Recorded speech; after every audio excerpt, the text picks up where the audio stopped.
এই উম্মতের জন্য তো সুবাদে আমি এক হাদিস আপনাদেরকে দেখাইতেছি। রসুল কি পাইলাম আর কি করতেছি। ওই রসুলের কারণে এই উম্মত জাহান্নামে যাবে, কিন্তু হাতকড়ি থাকবে না। এই উম্মত জাহান্নামে যাবে, পায়ে বেড়ি থাকবে না। এই উম্মত জাহান্নামে যাবে, গলায় শিকল থাকবে না। এই উম্মত জাহান্নামে যাবে, চেহারা কালো হবে না। অথচ জাহান্নামীদের চেহারা কালো হবে, এই উম্মতের চেহারা কালো হবে না। একজনের চেহারাও কালো হবে না।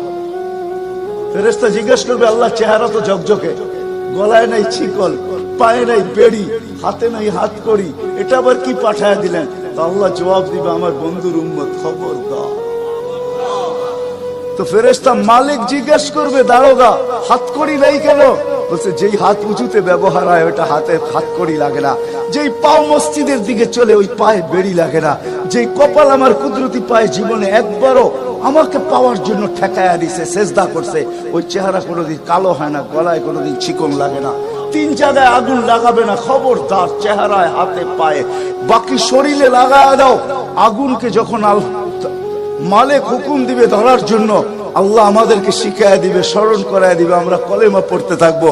আগুন আসবে আর যাবে, আসবে আর যাবে, ধরবে না। 1 বার 2 বার 3 বার হবে। মালিক কোরা চার্জ করবে, লাঠি চার্জ করবে, ধরিস না কেন? তো আগুন বলবে, লাইসালি সুলতানুন আলা মান ক্বালা লা ইলাহা ইল্লাল্লাহ মুহাম্মাদুর রাসূলুল্লাহ। এই কলেমা যে পড়ে তাকে ধরার ক্ষমতা আমার নাই। তারপরে আল্লাহ নিজে কি করবে? ইমাম কুরতুবী রাহমাতুল্লাহ আলাইহি লেখেন, ফাআমাতাল্লাহু মাউতাতান, আল্লাহ আমাদেরকে ঘুম পড়ায়া দিবে। মৌতের যেরকম ঘুমের দোয়া, মৌতের দোয়া আর ঘুমের দোয়া একই দোয়া। আমরা ঘুমের দোয়া পড়ি, আমুতু আহিয়া, আল্লাহ মরতে চললাম, কাল সকালে উঠাইলে উঠবো, না হলে আর কিয়ামতের আগে উঠবো না। তো ঘুমো মৌত, আল্লাহ ঘুম পড়ায়া দিবে। আযাব ঘুমের ভিতরে কমপ্লিট করে আল্লাহ বাহির করে নিয়ে আনবে। নবীর সুবাদে, নবীর সুবাদে। হায় হায় হায়, একটা পর্ব এরকমও আসবে, জানি না নারায়ণগঞ্জের মানুষ বুঝবে কি বুঝবে না। একটা পর্ব এরকমও আসবে নবীর সুবাদে, একটা পর্ব এরকমও আসবে নবীর সুবাদে, এরকম একটা পর্ব আসবে।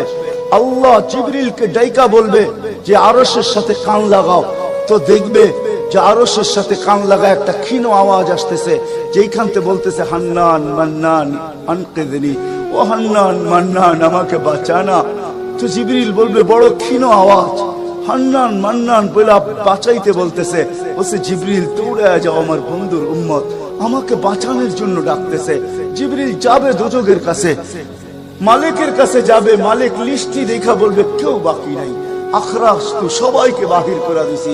ফিরে আসবে, আবার শোনাবে, আবার যাবে, আবার ফিরত আসবে। তৃতীয়বার এসে আল্লাহর ঠিকানা বলে দিবে, যাও দোজখের ওই অথই তলদেশে যায় দেখো, কয়লার মতো কয়লা হইতে হইতে পোকার রূপ ধরে গেছে, উপরে পড়ে আছে, ওইখানে যে কান লাগাও। তো দুইজনে যে কান লাগাবে, তো দেখবে ওইখান থেকে ক্ষীণ আওয়াজ বাহির হইতেছে, ইয়া হান্নান ইয়া মান্নান আনকিযনি, ও হান্নান ও মান্নান আমাকে বাঁচানা। ওই আওয়াজ আল্লাহর আরশের সাথে এসে টক্কর মারবে, ওইখান থেকে উঠায়া নিয়ে আসবে।